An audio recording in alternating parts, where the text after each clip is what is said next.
Muy buenas noches, gracias por la sintonía, gracias por estar allí como cada domingo. Hoy vamos a tener un programa donde vamos a estar poniendo sobre la mesa cuestiones que son sumamente delicadas y que están entre los grandes desafíos que va a tener el gobierno que acaba de asumir. Vamos a hablar de la salud pública, vamos a estar con la ministra de Salud, con quien va a estar al frente del Instituto de Previsión Social. Muchísimo que preguntar. Vamos a estar también con el presidente de la ANDE, porque ustedes saben que se está hablando de un rebalanceo tarifario. ¿Qué quiere decir eso? ¿Vamos a pagar más? ¿Qué es lo que va a ocurrir? Bueno, vamos a hablar de eso. También vamos a estar con dos representantes de uno de los programas que están rompiendo en televisión, MasterChef. ¿Qué significa la cocina para el paraguayo y para la paraguaya? ¿Somos buenos cocinando? ¿No? ¿Tenemos que aprender? En fin, una cantidad de cosas, ¿no? La mesa siempre hace que la familia se junte. Antes de arrancar, un comentario breve. El presidente Santiago Peña arrancó el martes pasado con un discurso de asunción importante, dibujó, digamos, cuáles son los lineamientos más importantes de su gobierno. El presidente no oculta nada, es muy claro en su discurso. Obviamente es un hombre liberal en términos económicos, habla de un planteamiento importante para el área de la educación. Él pone, digamos, como punto central, de hecho, digamos, será una suerte de superministro de educación. Él va a estar al frente de eso, y en el área de salud. Y cuando hablaron del tema económico, básicamente asumieron, digo, porque estuvo también Carlos Fernández, el ministro de Economía, asumieron dos compromisos fundamentales. El primero, dijeron: no vamos a subir impuestos. Para muchos fue un respiro. Yo tengo mi duda al respecto de si podemos mantener eso durante más tiempo, pero bueno. Y lo segundo, vamos a organizar mejor el gasto público. Hay que hacer que sea más eficiente el gasto. Nadie puede estar en desacuerdo con lo que decía el presidente Santiago Peña. Ahora, yo quiero agregar algo a eso. Hacer eficiente el gasto público no es solamente gastar menos, no es solamente reducir el número de funcionarios públicos como planteó algún senador. No es sacamos 30.000 personas a la calle o 50.000 personas a la calle, no. Pasa por cómo premiamos el trabajo en la administración pública. El trabajo se premia siempre de la misma manera, tanto en el sector público como en el sector privado, con dinero. Es decir, vamos, si vos considerás que mi trabajo es bueno, me pagas bien. De eso se trata. Ese es el estímulo más importante que tiene cualquier trabajador. Y cuando empezamos a revisar cómo se está pagando en el Estado, encontramos parte de la ineficiencia de la que habló el presidente Santiago Peña.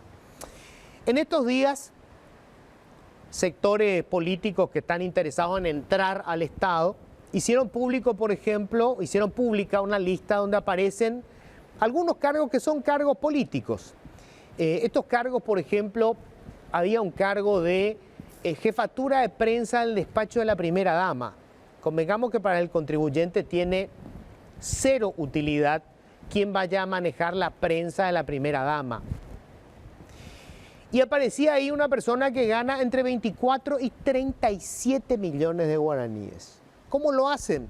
Fácil, le cargan a una de las binacionales, aparecen como funcionarios de Yacyretá o de Itaipú y se les asigna un lugar, en este caso en el despacho de la primera dama.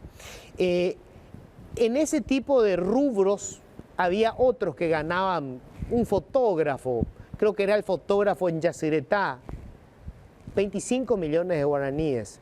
El asistente en alguna de estas otras instituciones, 30 millones de guaraníes.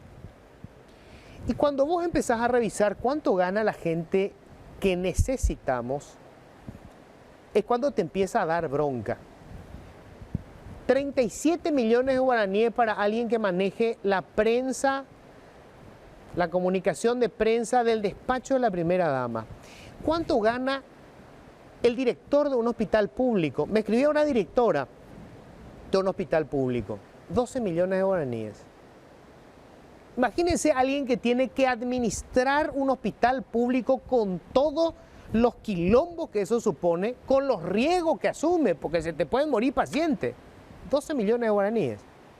Después me escribió porque esto lo decíamos en la radio, un extensionista agrario, él es ingeniero agrónomo, una persona que se compró una moto para poder ir al lugar en donde está el pequeño productor y él le da la asistencia técnica para que pueda producir su tomate, su lechuga, su todo.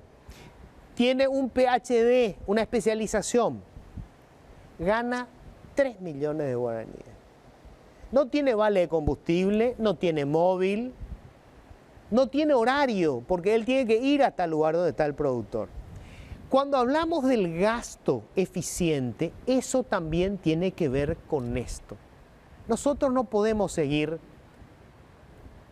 pagando 37 millones de guaraníes a alguien que se encarga de la prensa de la primera dama.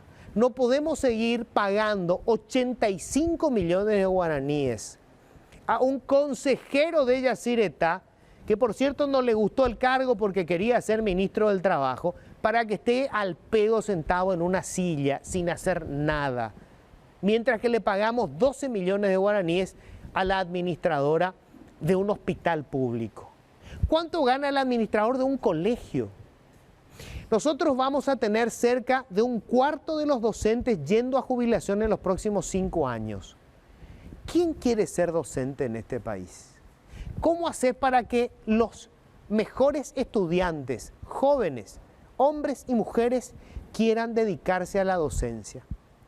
¿Cómo hacer para que un joven quiera estudiar 12 años de su vida para tener una especialización en medicina, para que eventualmente, con mucha suerte, vaya a estar al frente de un hospital y gane 12 millones de guaraníes?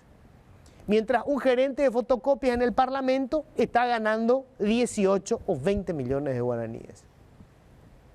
Corregir el gasto público no es solamente gastar menos, no es solamente o no es echar funcionarios, es pagarle a los funcionarios lo que vale su trabajo y dejar de despilfarrar el capital, el dinero de los contribuyentes en los operadores políticos que están colgados como garrapatas del presupuesto. Bienvenidos, esto es Políticamente Incorrecto. Siempre digo lo que pienso. Bueno, y ya les cuento, estamos nosotros con la nueva ministra de Salud, María Teresa Abraham. ¿Qué tal, ministra? ¿Cómo estás? ¿Qué tal? Muy buenas noches, Luis, y muy buenas noches a toda la audiencia. Bueno, gracias por venir. Gracias a vos por invitarme a tu programa. Y estamos con el doctor Jorge Brites, es el nuevo presidente del Instituto de Previsión Social. Doctor, ¿qué tal? Sí, buenas noches, Luis, a la doctora, nuestra flamante ministra, y a todos los oyentes. Bueno, quiero arrancar, ministra, directamente con lo que, digamos, generó más polémica porque no quedó claro a qué se refería. Muchos pensaron que vos hablaste de fusionar al Instituto de Previsión Social con el Ministerio de Salud, o sea, quedarte con la parte de salud. Explícame de qué hablaste realmente. Bueno, yo quiero aclarar, categóricamente voy a negar y niego de que nosotros me quiero apropiar de lo que es el IPS. Lo que cuando estamos hablando nosotros es de una articulación entre el Ministerio de Salud Pública y el IPS, que esta articulación ya se viene dando hace más de 20 años a través de convenios, porque es imposible que nosotros podamos fusionarnos con el IPS, porque el IPS es el seguro del trabajador. Ellos tienen su carta orgánica, ellos tienen sus normativas de cómo se puede trabajar. Lo único que nosotros buscamos como Ministerio de Salud es articular algunos servicios, no todos tampoco, para que el asegurado y el no asegurado puedan acceder a un servicio. Y te explico un poquito. En Ayolas, por ejemplo, en Ayolas tenemos este convenio donde se fusionaron el Hospital de Salud Pública con el Hospital del IPS, y donde aquí lo que hicimos es una optimización de nuestros recursos humanos. O sea, es un solo hospital. En un solo hospital están funcionarios de salud pública y funcionarios del IPS, en donde, por ejemplo, en Ayolas era muy complicado que la población en general y el asegurado también puedan acceder a una cirugía. ¿Por qué? Porque salud pública tenía a lo mejor la enfermera, el circular, el médico anestesiólogo y el IPS tenía el cirujano, el ayudante cirujano, que estando en forma desarticulada no le sirve ni para el IPS ni para salud pública porque están contratados estos recursos humanos y no produce absolutamente nada porque no se pueden hacer las cirugías. Al complementarnos y al ayudarnos a trabajar juntos, hace de que tengamos el equipo completo de cirugía y que la población asegurada y no asegurada pueda acceder a su servicio en Ayolas y no tenga que irse a San Juan Bautista Misiones, donde a lo mejor está el siguiente hospital de mayor complejidad para el IPS. ¿El edificio, el hospital de quién es? ¿Del Ministerio de Salud o del IPS? Del Ministerio de Salud. ¿El hospital es del Ministerio de Salud? No, perdón. Del IPS. Del IPS. Del IPS, perdón. El hospital es del IPS. Parte de los funcionarios son del IPS, parte son del Ministerio de Salud. Así mismo. Y en ese hospital son atendidos los asegurados del IPS y cualquier ciudadano que paga sus impuestos, obviamente, y que tiene derecho al Ministerio de Salud, a la cobertura del Ministerio de Salud. Así mismo, con una gran salvedad y una gran diferencia. O sea, usan el mismo servicio y en donde se diferencian es en el momento que van a retirar los medicamentos. El asegurado del IPS retira su medicamento de la farmacia del IPS y el no asegurado del IPS, el no asegurado retira el medicamento de la farmacia del Ministerio de Salud, con la diferencia que cuando no hay medicamentos en la farmacia del IPS, el asegurado del IPS igual retira medicamentos de nuestra farmacia. La diferencia es que si nosotros en nuestra farmacia no tenemos medicamentos, categóricamente ningún paciente que no es asegurado puede retirar la medicación no, del porque nosotros entendemos, stock del IPS. Nosotros entendemos que estos medicamentos son de uso pura exclusivo. y exclusivamente del asegurado. Asegurado. Inclusive, hoy el IPS tiene un sistema informático donde se carga la cédula y ahí uno ve si realmente el asegurado está al día con las prestaciones o está bien y retira sus medicamentos. Ahora, la intención, ministra, es hacer esto en otros hospitales públicos que eventualmente puedan ser del Ministerio de Salud. Por ejemplo, qué sé yo, por decir, en las afueras de San Pedro hay un hospital que es del Ministerio de Salud. IPS no tiene allí un hospital. Ese hospital puede servir para los asegurados del IPS y el IPS eventualmente puede tener sus médicos ahí. Asimismo, es más, inclusive Salud Pública tiene más de 1.600 servicios de salud distribuidos en todo el territorio paraguayo. En donde IPS muchas veces no llega al 100% de toda la población paraguaya con su servicio de salud. Y ahí es donde también existe esa ventaja para el asegurado del IPS, en donde puede acceder a lo mejor a un tratamiento dentro del sistema de salud pública, funcionando trabajando en forma articulada con funcionarios del IPS. Ahora, déjame preguntarte esto, ministra. Yo entiendo desde el punto de vista de quien tiene que administrar los escasos recursos que tiene el Estado, porque lo del IPS también es del Estado, digamos, es un sistema de cobertura, y el Ministerio de Salud tiene escasos recursos y tiene que optimizar el uso de esos recursos, y tiene toda la lógica del mundo lo que me está planteando. Pero desde el punto de vista del asegurado del IPS, que dice, espera un poco, yo aporto para el sistema de salud y además pago mis impuestos. ¿Por qué el hospital que se construyó con los aportes nuestros eventualmente lo va a usar alguien que no está pagando, que solamente paga sus impuestos, porque yo también pago mis impuestos? O sea, yo no tengo un tratamiento diferenciado por pagar más. ¿Qué le decimos a ese asegurado? No, en realidad, cuando hablamos nosotros en la Constitución Nacional, habla de asegurar el acceso a los servicios de salud. O sea, el planteamiento que vos estás dando es un planteamiento lógico, pero vuelvo a decir, nosotros como sistema de salud lo que buscamos en realidad es disminuir esas brechas que hoy existen, porque es la realidad.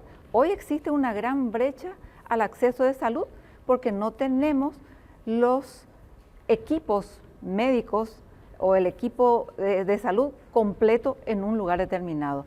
¿Y por qué no podemos trabajar en forma articulada con el IPS, donde aquí van a salir beneficiados ambos, el asegurado y el no asegurado? Claro, el sentido común me dice, Sí. bueno, a ver, en la región de Caazapá, IPS tiene un tomógrafo, pero no tiene un ecógrafo.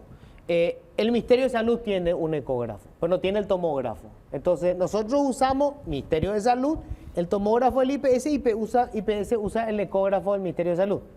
Así, y después, inclusive, se trabaja con mecanismos de compensaciones también, en donde el asegurado del IPS, y ocurre mucho esto con los pacientes que son dializados o los pacientes oncológicos. O sea, un paciente que tiene que dializarse y vive en Coronel Oviedo, y en Coronel Oviedo nosotros tenemos dentro del sistema de salud los equipos para hacer diálisis.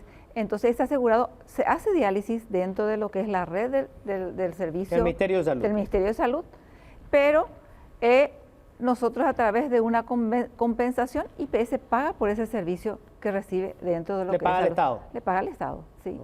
Y esto, doctor, le sirve al asegurado. O sea, hoy IPS ya tiene este problema. Yo insisto que este es un problema financiero. Más allá de la corrupción que pueda haber, de todo lo que se diga, hay un problema financiero que a mí me parece por de pronto insalvable. El grueso de los asegurados del IPS aportan sobre el salario mínimo. Creo que cerca del 80-90% de eso es el salario mínimo. Así es. Y cada asegurado del Instituto de Previsión Social, en teoría, puede cubrirle con su aporte a su pareja, sus hijos y sus padres. Sus padres mayores de 60 años. Mayores de 60 años. O sea, más o menos 5 personas pueden entrar con el aporte que hace un asegurado sobre el salario mínimo. Así es. Si yo divido eso, más o menos se está pagando 40.000 o 50.000 guaraníes para cada uno, por cada uno de ellos, y con eso tiene en teoría una cobertura del 100%. 100%, sí. Eso financieramente es una mentira, eso no se puede hacer. No alcanza. Evidentemente no alcanza, el rubro de salud no alcanza, por eso es que estamos en déficit, ¿verdad? Por eso es que hay que ver algunos sistemas en donde se pueda fomentar o un mayor ingreso o un mejor gasto, porque los fondos que van a salud son fondos de gastos y que en este momento no está siendo suficiente para cubrir todas las necesidades de salud. Un poco nomás para aclarar lo que estaba diciendo la señora ministra. Todo este sistema de compensaciones que ella habla se hace a fin de año o a fin de mes en cada lugar y se compensan, pero no con efectivo, se compensan con raciones de servicio, ¿verdad? De repente el Ministerio de Salud prestó, esta cantidad y se calcula más o menos un monto, pero no en efectivo, sino sí, claro, en compensaciones. Se calcula en guaraní. O sea, a ver, claro. Yo te di cobertura de, Claro, no sé, de diálisis por 100 millones. Sí. Entonces vos me vas a dar cobertura de tomografía por 100 millones. Así mismo. No, para aclarar un poco nomás y para poder cerrar eso. Pero lo que iba es, si hoy ya tiene problemas financieros el IPS para cubrir salud por este sistema, yo entiendo que esto se generó en la década del 50, cuando, claro, la cobertura de salud máximo era una radiografía.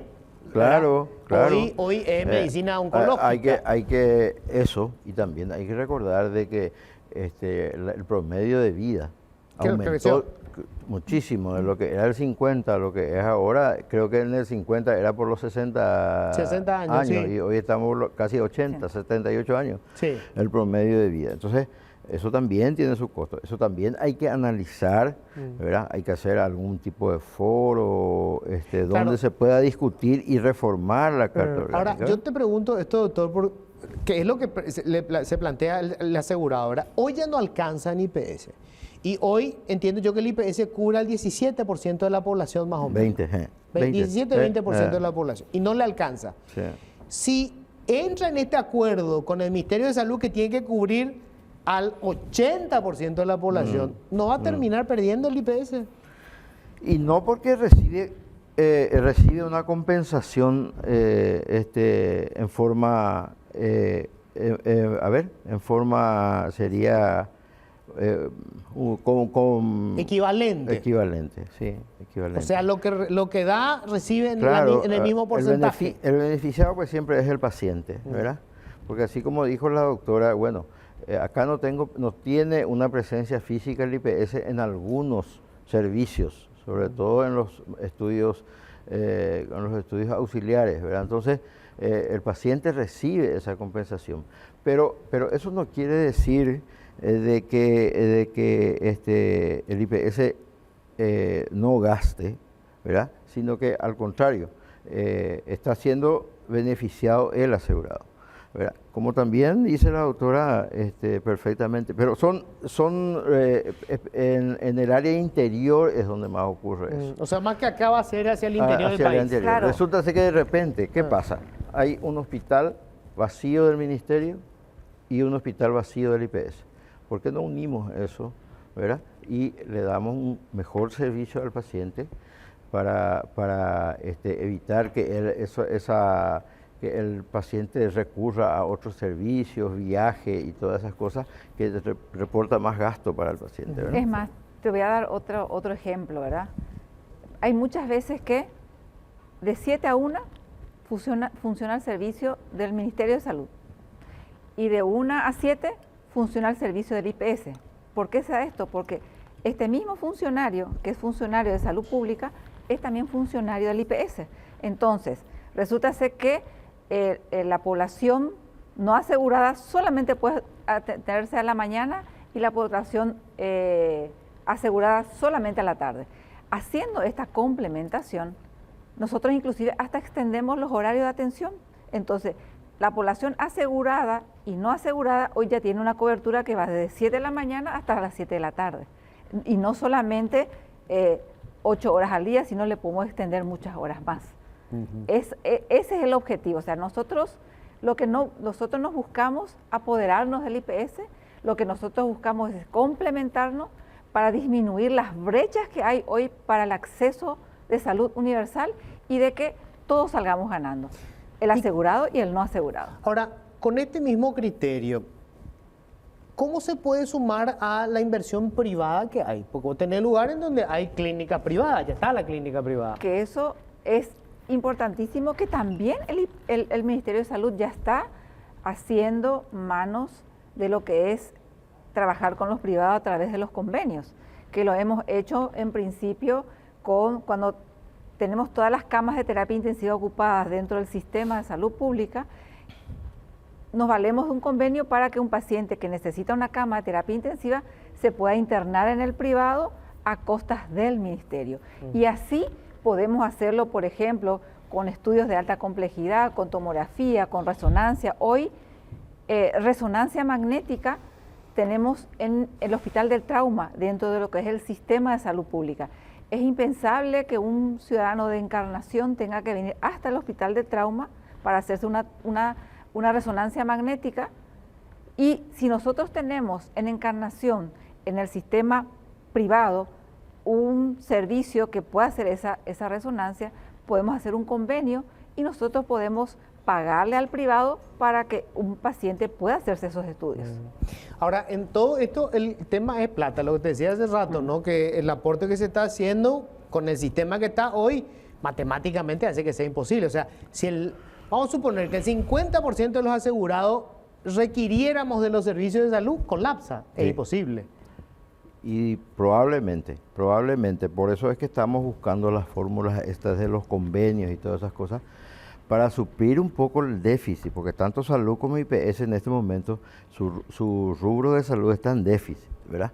No se puede llegar con todo salvo algunos lugares como la capital y el área central a lo mejor, en donde podemos prestar nuestros servicios óptimos.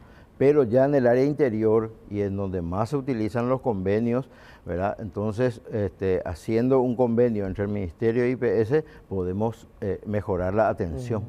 ¿Cuánto es la deuda hoy del IPS, doctor? Y bueno, en el área para la farmacéutica está por los 280 millones de dólares por ahí. Y el IPS en general tiene más de 400 millones de dólares porque también le debe a las constructoras y todas las otras, las otras prestaciones que recibe el IPS. Y hoy no saben cómo van a pagar esos 400 millones de dólares. Y realmente hay que hacer una reingeniería de los gastos, una orientación, mejorar el gasto, mejorar como vos dijiste, ¿verdad? Mejorar el gasto, mejorar los ingresos, ¿verdad? Y hacer una especie de convenio con los acreedores del IPS. Cuando yo iba a asumir, el presidente también nos habló de, hay una deuda histórica del Estado con respecto a IPS, Sí. ¿verdad? Y si podemos recibir parte de esa deuda para equilibrar un poco el sistema, nosotros vamos a estar un poco más fortalecidos en ese sentido. Ministra, ¿se plantea alguna reforma de fondo? Siempre se habló del Fondo Universal de Salud. Sé que, por ejemplo, funciona en Uruguay, pero hay un detalle. El 80% de los trabajadores en Uruguay son formales. Y sobre el aporte, o sea, digamos, sobre el pago que recibe, se hace un descuento a todos los trabajadores y se crea un fondo universal. Nosotros tenemos el 60% de los trabajadores en el sector informal. Solamente 2 de Cierto. cada 10 están en el Instituto de Previsión Social. ¿Cómo podemos hacer para que alcance la plata? Y en realidad, volvemos a lo que hablamos de que nosotros tenemos un sistema de salud muy segmentado y disgregado. Y te voy a dar como un ejemplo, o sea, salud pública tiene su presupuesto en salud, hospital de clínicas tiene su presupuesto en salud, hospital policial tiene presupuesto en salud, hospital militar tiene presupuesto en salud, las gobernaciones tienen presupuesto en salud, los municipios tienen presupuesto en salud, las binacionales tienen presupuesto en salud. Y si nosotros analizamos, todas estas instituciones son instituciones del Estado. Entonces, yo creo que aquí lo que nosotros tenemos que buscar es esa articulación dentro de lo que es el sistema de salud para poder optimizar, como decía acá el presidente del IPS, optimizar estos recursos para poder realmente brindar todas estas atenciones. Hablábamos recién de que lo mismo, hospital policial, o sea, un policía tiene acceso solamente En el hospital en el militar, policial. en el hospital policial, pero también nosotros tenemos policías distribuidos por todo el país, Claro. en donde nosotros también dentro del sistema de salud le atendemos a estos policías, ¿verdad? Lo mismo con los militares. Entonces tenemos que sentarnos realmente a trabajar en lo que es la reingeniería de nuestro sistema de salud para poder mejorar esa calidad del gasto y disminuir las brechas para poder lograr ese acceso universal a la salud. O sea, este plan con el IPS es también para todas las otras instituciones. No, y en realidad lo que nosotros buscamos es hacer como un sistema único de salud en donde el Ministerio de Salud Pública ejerza ese papel que es el papel de la rectoría. O sea, uno de los ejes del Ministerio de Salud es la rectoría, el otro eje que tenemos como Ministerio de Salud es las redes de los servicios de salud, donde tenemos que trabajar en forma articulada y construir esa red. Y el otro eje es que hablamos un poquito de lo que es la descentralización en salud, en donde la descentralización es uno de los factores fundamentales para poder lograr a ese acceso universal en salud, en donde si nosotros descentralizamos la salud, porque ¿quién es el que sabe y conoce la realidad de lo que ocurre de la problemática en salud? Generalmente son los gobiernos locales, los gobiernos departamentales. Ellos son los que verdaderamente saben la realidad de lo que está pasando su población o su comunidad en estos diferentes lugares. Y tenemos que trabajar en forma articulada. No nos queda de otra manera de trabajar en forma articulada para disminuir todas las brechas y poder trabajar efectivamente. Ahora, eso significa, por ejemplo, uno de los problemas serios es la compra de insumos, ¿verdad? IPS compra por su parte, el Ministerio de Salud compra por su parte, Clínicas compra por su parte, el Hospital Rigoberto Caballero compra por su parte. Esto supone que, por ejemplo, el Estado haría una sola compra para cada uno, para todas sus instituciones. Eso podría ser una de las herramientas fundamentales, porque al hacer una sola compra, nosotros hacemos una compra en grandes escalas, y al hacer una compra en grandes escalas, El precio más bajo. disminuimos sustancialmente el precio de los medicamentos. O sea, es una de las alternativas que nosotros tendríamos que analizarlo para poder mejorar el gasto que hoy tenemos, ¿verdad? Porque hoy, de repente, si compramos por diferentes lados, nos sale mucho más caro el medicamento. Doctor, ¿hay intenciones de replantearse el modelo del IPS. No estoy hablando acá del famoso tema de la capitalización individual, que entiendo que ya se rechazó porque de hecho se están saliendo de eso en Chile, en la Argentina, no funcionó. Pero me refiero a, bueno, hoy tenemos, por ejemplo, todos los trabajadores del Estado aportan para un seguro privado. Ahí creo que hay como 100 millones de dólares que se le entrega al hospital privado. Sí, ¿verdad? Sí, sí. Mientras que los trabajadores del sector privado aportamos al sistema público de salud, que es el Instituto de Previsión Social. Hay, digamos, entre las propuestas que están analizando, hacer una reforma de fondo del modelo, incorporar, por ejemplo, a los funcionarios públicos, un cambio, digamos, importante. Por supuesto. Lo primero que hay que hacer es la reforma de la Carta Orgánica. La Carta Orgánica del IPS tiene la misma edad que la fundación del IPS, o sea, tiene 80 años, sí, ¿verdad? Y nunca se ha tocado, nunca se ha reformado. Por eso es lo que te dije, que hay que hacer un análisis profundo de esa situación y permitir el uso de otros bienes que tiene el IPS. Por ejemplo, en el caso de IPS hay más de 2.000 propiedades que son innecesarias, es decir, que hay que pagar seguridad, hay que pagar impuestos, sí, hay que pagar todas esas cosas, y no le produce al IPS ningún no beneficio. Le genera renta. No le genera renta, exactamente. Es una inmobiliaria. Entonces, todas esas cuestiones hay que tocar dentro de la reforma de la Carta Orgánica y ver también el sistema de, sobre todo, prolongar a lo mejor el tiempo de aporte. Digo yo, en vez de tener 60 años, que sea a lo mejor ir siendo progresivo, 61, 62, ¿verdad?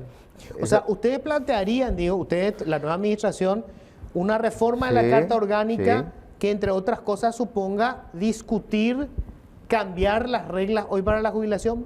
No, sí puede ser, puede ser, ¿verdad? Para más años de aporte. O también el cálculo en la forma como se está calculando la jubilación en este momento. Claro, que hoy en los últimos 3 años. Los últimos 3 años. ¿Por qué no hacemos? Porque nosotros hicimos una vez un estudio estadístico cuando yo era miembro del Consejo, y haciendo un promedio de los 10 mejores años de aporte, sale igual que calculando los 3 últimos años. Pero ¿qué pasa? En vez de aportar solamente, se va a sincerar, claro, los aportes. Subdeclara, exacto, y en los últimos 3 años, ahí lo hace sobre su salario real. Y sale jubilado con ese promedio, ¿verdad? Entonces vos aportaste en realidad 3 años nomás sobre este monto, pero te jubilás con el porcentaje de ese monto. Sí, señor. Entonces, esos serían mecanismos, a lo mejor tocando 1 o 2 puntos de la Carta Orgánica, que beneficiaría mucho a la institución, ¿verdad? Y lo otro es poder desprenderse de los inmuebles. También. De los bienes inmuebles que tiene. Es una cosa, disponer de aquellos inmuebles que no son útiles para la institución, poder disponerlo, hoy podemos hacer eso, ¿verdad? Pero tiene que entrar al Congreso y autorizarse por ley para que nosotros podamos disponer de un bien del IPS. ¿Ustedes tienen ya alguna suerte de borrador de una nueva Carta Orgánica? Todavía no, porque creemos que eso vamos a ir analizando paralelamente. Hoy nos urge en la parte de salud, por lo menos, mejorar el servicio, ¿verdad? Que no falten los medicamentos y sobre todo los agendamientos. El agendamiento que hoy está haciendo el IPS es un sistema obsoleto que no sirve para nada. Uno espera en línea 3 horas para que al final el que le contesta... ¿Van a eliminar? No, vamos a mejorar. Vamos a mejorar y vamos a buscar la forma de optimizar. Creo que, digamos, volver otra vez a tener que ir al IPS para sacar turno, imposible. Eso no podemos retroceder en ese sentido. Al contrario, vamos a mejorar, vamos a buscar la alternativa, vamos a ver si podemos ofrecer mayor oferta, ¿verdad? De los turnos. Eso es lo que queremos hacer. Por ejemplo, el turno a la noche, que ahora no hay turno a la noche. El trabajador puede recurrir a la institución de 7 a 10 de la noche y tener un turno habilitado. A lo mejor inclusive no hace falta ni que se agende por el call center, sino simplemente por un sistema de WhatsApp que uno puede, y entonces hoy pido yo y mañana tengo turno. Todas esas cosas estamos viendo en este momento, ¿verdad? Y nos van a llevar cierto tiempo para poder instalar, pero yo creo que vamos a poder lograrlo. Ministra, 2 situaciones bien complicadas que digamos, que va a tener que ver cómo resolver. El presidente de la República, en su discurso, dijo que ya no vamos a tener las colas. Suena muy lindo, pero ¿cómo llevas eso a la práctica? Porque hoy tenés una realidad que hay una sobredemanda de servicio y tenés un servicio limitado, restringido, sobre todo presupuestariamente y en materia de recursos humanos incluso. Sí, realmente que nosotros ya estamos trabajando con todo el equipo de salud, trabajando en cuáles van a ser nuestras estrategias para poder llevar adelante de que se disminuyan las largas colas de espera en algunos hospitales. Y una de las estrategias que hemos visto es de que vamos a habilitar, lo mismo que el IPS, un turno noche, en donde ya tuvimos una experiencia muy positiva en este tema, en donde buscar hacer como una reingeniería de nuestros recursos humanos, en donde hay muchos médicos que trabajan en el sistema público y trabajan en el privado también. Sí. Y a veces concentran sus horarios entre la mañana y la tarde. Y no es que le vamos a obligar al médico que haga el turno noche, vamos a trabajar y dialogar con con el personal de salud, diciendo, mira, vamos a habilitar el turno noche y ver quiénes son las personas que quieren ir al turno noche para hacer esa consulta. Y hicimos ya una vez y fue muy aceptado, porque hay muchos médicos que representan un problema cumplir con el consultorio a la mañana en salud pública y cumplir con su consultorio en el privado. Entonces, fácilmente los médicos se pudieron adaptar y tener ese horario de la noche, que es un horario importante, porque eso va a hacer de que disminuyan los consultorios a la mañana y a la tarde, por un lado, disminuyan y se descompriman las urgencias, porque del 100% de los pacientes que hoy consultan en la urgencia, 20% son verdaderamente urgentes. El resto son consultas de cuadros respiratorios o cuadros gripales que no tuvieron tiempo de consultar a la mañana porque mamá trabaja, papá trabaja todo el día, entonces viene a la tardecita noche, le encuentra a su hijo con un cuadro gripal y le lleva a la urgencia. Entonces, ampliar el horario habilitar un turno más en el horario de la noche es una alternativa muy factible, donde nosotros podemos descomprimir esas largas colas de espera. Y por el otro lado, porque no nos tenemos que olvidar que tenemos por un lado las esperas para hacer las consultas y por el otro lado también tenemos las esperas que son de las cirugías programadas, una cirugía de vesícula, cirugía de hernia. Entonces vamos a formar como equipos quirúrgicos en donde vamos a hacer jornadas quirúrgicas, donde vamos a trabajar por todo un fin de semana, viernes, sábado y domingo, en donde vamos a ir descomprimiendo esas cirugías programadas que a lo mejor tienen hasta fin de año. Hacer como unas jornadas operatorias, donde le vamos a operar prácticamente, donde vamos a hacer a lo mejor 10 o 15 o 20 cirugías por día, donde los pacientes van a poder acceder a esa cirugía que ya están esperando hace mucho tiempo. Ahora, hay un tema sumamente delicado, ministra, que de hecho le costó el puesto a quien tenía que haber estado al frente, que era el doctor Felipe González. Yo entendí lo que él dijo, sé que era muy fuerte, pero lo entendí. Hoy hay una montaña de demandas judiciales de personas que requieren medicación cara, de enfermedades catastróficas, sobre todo enfermedades, por ejemplo, oncológicas, cáncer. Me decía el doctor Felipe González, una medicina, ¿cómo se llaman estos? Los monoclonales. Monoclonales, exacto. Una de estas medicaciones, son creo que como 4 dosis, cuesta $100.000. Y me decía, con $100.000 yo compro un mamógrafo. Con un mamógrafo voy en un año atender a 4.000 mujeres, de las cuales 2.000 estarán en una fase inicial de cáncer que se cura en un 98, en un 99%. Esa medicina monoclonal le va a dar a lo mejor unos meses más de vida a una persona que tiene lamentablemente un final inevitable. Sí. Entonces decía él, yo no puedo como administrador del Estado priorizar esos $100.000 para comprar ese medicamento cuando yo puedo salvar acá 2.000 personas.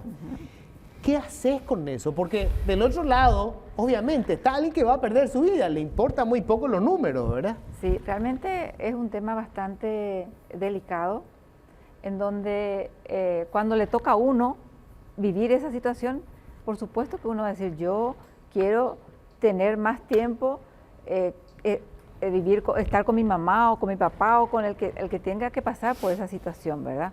Entonces, hoy nosotros tenemos la ley del cáncer donde nos aseguran la provisión por ley de estos medicamentos, en donde falta una pata de esta ley que es la reglamentación de la ley.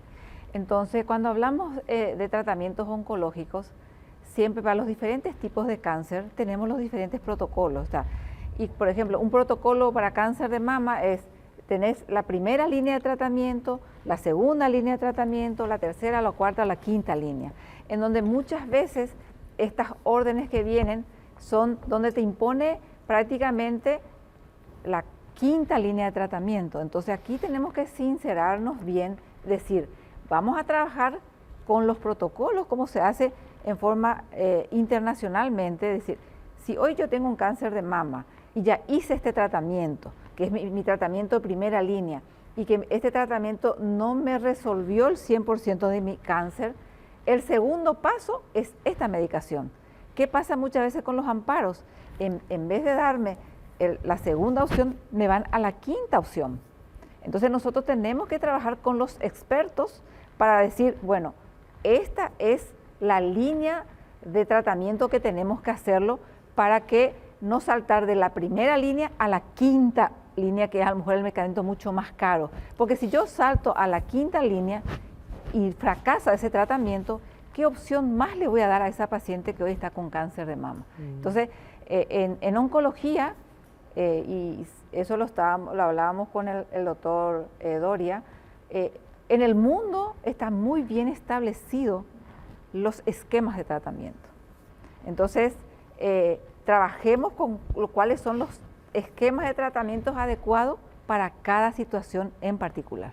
Bueno, en el IPS tienen la misma situación. La misma situación. Yo creo que la solución ahí es protocolizar el tratamiento, ¿verdad? Que los especialistas digan, bueno, esto en primera línea, esto en segunda línea, con eso vamos ocurre lo mismo. Lo que pasa es nosotros recibimos amparo de medicamentos que no tenemos en nuestro cuadro básico, ¿verdad? Y nos obligan a comprar, ¿verdad? ¿Por qué? Porque alguien le dijo de que este medicamento es lo último y bueno, y el precio, como dijiste, vos sale $100.000, $50.000 el tratamiento de un paciente. Entonces, vayamos por parte, protocolicemos el tratamiento y tengamos las opciones de ir paso a paso, ¿verdad? Yo creo que con claro, eso... El problema, yo recuerdo que me decía el titular del INCAN, creo, que ellos tenían acumulados ya amparos judiciales por valor de $100 millones. Sí. Y nosotros tenemos una ley que crea un fondo para enfermedades catastróficas que si se cumpliera, que no se cumple, tiene un fondo de $80 millones. O sea, los amparos ya superaron el monto del fondo. Solo los amparos, solo los amparos. Entonces, allí, digamos, yo pregunto si en esa modificación de la ley orgánica no habría que establecer también hasta dónde se puede llegar con el nivel de cobertura. O sea, esto es muy difícil lo que estoy diciendo, No. ojo, porque estamos hablando... Pero es una realidad, Luis, es una realidad porque no existe en el mundo un seguro que cubra el 100% solamente creo que en Paraguay, ¿verdad? Tanto el IPS y el Ministerio de Salud, con todo lo que las necesidades que tiene, cubren, el 100%. Por lo menos en la teoría, ¿verdad? Claro, en el papel dice eso. En la teoría. Pero claro, en la práctica eso significa que de repente un chico por una diarrea se muere porque no había una medicación, mientras que en otro lado estamos comprando algo que cuesta $100.000. Sí, estamos usando a lo mejor un medicamento de primer mundo que ni siquiera está todavía autorizado por los organismos correspondientes, pero nosotros ya estamos usando acá como alternativa, ¿verdad? Y eso no puede ser. Entonces, yo creo que así como dijo la ministra, hay que protocolizar los tratamientos, sobre todo estas enfermedades catastróficas, hasta que esa ley funcione, porque habría que buscar algún recurso especial para que el IPS también puede aportar para el fondo de enfermedades catastróficas, pero tampoco desestabilizarse como se está haciendo ahora, sino que buscar los recursos de otros lugares y para que esas patologías sean tratadas, ¿verdad?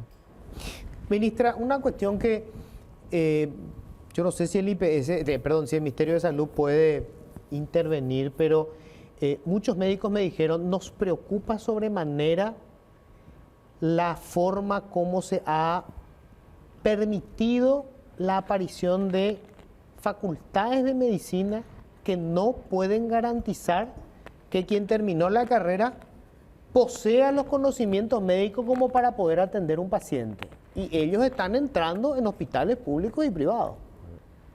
Sí, eso es una gran preocupación y por eso yo decía que uno de los ejes dentro de lo que es el Ministerio de Salud es la rectoría. Nosotros como Ministerio de Salud tenemos que ser un ente rector con respecto a todas las carreras ligadas al área de salud.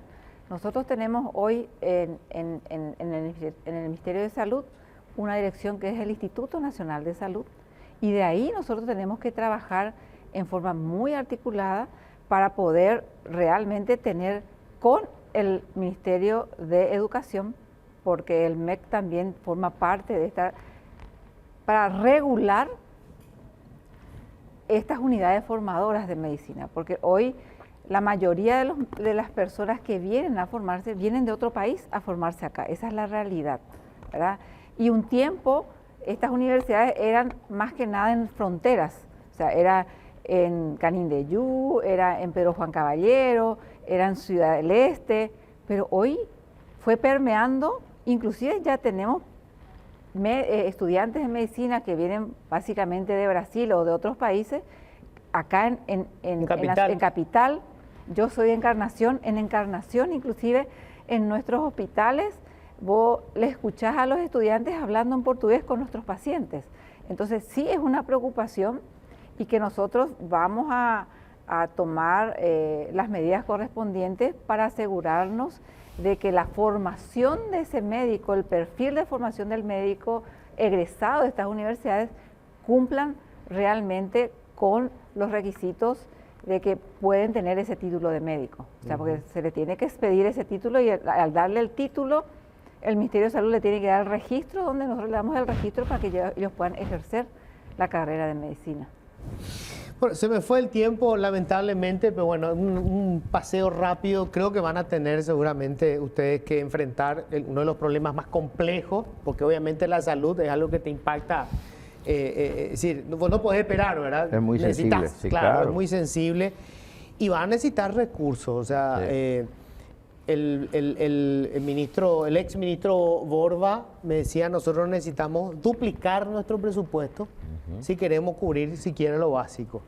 No sé dónde va a salir la plata, pero va a tener que lidiar con eso. Lo que pasa es que los gastos, los recursos son limitados y los gastos son infinitos, ¿verdad? Eso es lo que pasa en salud. Entonces, tenemos que buscar los mecanismos y las formas de cómo darle, por lo menos, como dijiste, una cobertura básica, ¿verdad?, a nuestros pacientes y que salgan, por lo menos, dar una respuesta en tiempo y forma, ¿verdad?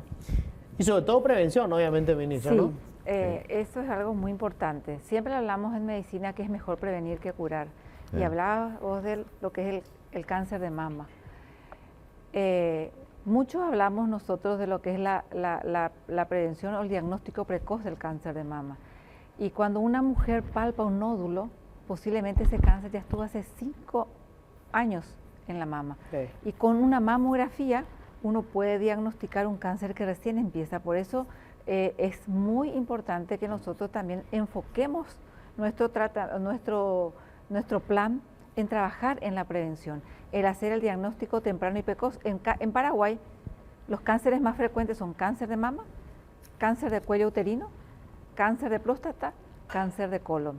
Entonces, si nosotros aseguramos el presupuesto para estas 4 enfermedades, estos 4 cánceres que son más frecuentes, nosotros vamos a poder resolver el problema del cáncer de prácticamente el 80% de la población paraguaya, en donde ese es el objetivo que hoy nosotros nos estamos trazando con el nuevo director del INCAN, que es el doctor Doria, trabajar en prevención, asegurar la provisión de los medicamentos completos, porque ¿cuál es el problema que hoy tenemos? Tampoco no podemos tener una previsión exacta de la cantidad de medicamentos oncológicos que necesitamos. Entonces, si hoy a mí me diagnostican cáncer de mama, yo tengo que asegurar que a una persona se le puede dar el tratamiento completo, no empezar un tratamiento que se corte después. Que se corte después, porque ahí claro. pierde salud pública y pierde el paciente también porque se corta por la mitad el tratamiento. Es asegurar que una persona que tiene un diagnóstico de un cáncer tenga asegurado el 100% de su tratamiento. Ministra, doctor, muchísimas gracias. Al contrario. Gracias. Vamos a seguir hablando mucho en estos 5 años seguro. Sí, muchísimas gracias. Muchas gracias. MasterChef es una marca que se quedó ya como marca de éxito en la televisión. Pasa en Holanda, en Corea, en todo el mundo. Y en Paraguay no podía ser distinto, y además de la mano de quien ya convirtió esto en un éxito. Y hoy estamos con quien está encabezando este espectáculo de la televisión y la cocina. Está con nosotros ya Paola Maltese. Hola, Pao, ¿cómo estás? Hola, Luis, ¿qué tal? Gracias por invitarme. Antes que nada, te quiero decir que me encanta tu programa, re fan. No, de verdad, me encanta, Gracias, es espectacular. Gracias. Sí, bueno, sí, gracias a vos por venir, Pao. No, la verdad es que encima para hablar de este programa que me hace muy feliz, que está dando mucho que hablar, que está dando mucho también a la televisión, ¿verdad? Entonces, genial, feliz yo por estar acá. ¿Vos sabés cocinar? Cocino pero dulce sobre todo, o si no, también hago de repente pastas y cosas así, no muy elaboradas, de repente hago la salsa mucho más elaborada, pero no me vayas a pedir un filet mignon o cosas así, así súper... O sea, si vos en algún momento pasaras al otro lado del escritorio... Me defiendo re bien, ¿eh? Sí, lo haría bien. Sí, no, bueno, sí, ya te digo, ¿no? Muchas veces dije, estaba en otro programa y decía, bueno, listo, si falta, si no puede venir el chef, yo algo sé hacer, ¿eh? Miren, me ponen algo dulce, me compré una leche condensada, unos cocos, algo así, y ya estoy, ¿eh? O sea, me defiendo bien. Pero ¿te gusta esto que estás haciendo, eh? Pues sabes que sí, Luis. Realmente pasa que ya lo habíamos hecho en temporadas anteriores, ¿verdad? La primera, la segunda, tercera, cuarta que se hizo antes de la pandemia. Siempre me hizo muy feliz este programa, ¿verdad? Creo que da mucho más que un entretenimiento nomás, ¿verdad? O sea, vos aprendés, o sea, enseña, educa, emociona. Es demasiado lo que da, más allá de aprender a cocinar. No es un programa de cocina, es un programa que se basa, que el hilo de conducción es la cocina, pero en realidad vos te identificás con los participantes, aprendés cocina, ponerle las cosas básicas por lo menos, conoces las historias, te reflejás, ves nuestra cultura, ¿verdad? Porque de hecho, según el formato, tiene que tener luego ciertos tips, ¿verdad? En donde se destaca nuestra cocina paraguaya en este caso, pero es la cocina del país en donde se está haciendo en ese momento, ¿verdad? Que de hecho se está haciendo en más de 50 países, está en el récord Guinness, o sea, se hace en todo el mundo, así como decías, y cada país tiene que resaltar la cultura, ¿verdad? Por eso es que hay muchos desafíos de comidas típicas o de comidas paraguayas, o nos vamos en exteriores, que también es parte del formato del reglamento, ¿verdad? Formato así, del libro de cosas que tienen que hacerse. Y bueno, se hacen en lugares históricos, se recorre el país, entonces creo que suma mucho a lo que necesitamos hoy por hoy, ¿verdad? Y aparte reúne a toda la familia, no es para cierto público nomás, por más de que vamos a las 22 horas, hasta los chicos se quedan viendo. Sí, claro, pero estos son programas de hecho familiar. Que ven, pero en el mundo se da esto, ¿verdad? Es ese fenómeno, yo creo que es antropológico de la cocina que nos junta, ¿verdad? Exacto. Desde la historia, ¿verdad? Siempre la cocina fue el punto de conexión, de reunión, o sea, desde la época prehistórica más o menos, ¿verdad? Siempre el fuego, la cocina, el juntarse, era alrededor del fuego, era alrededor de la comida.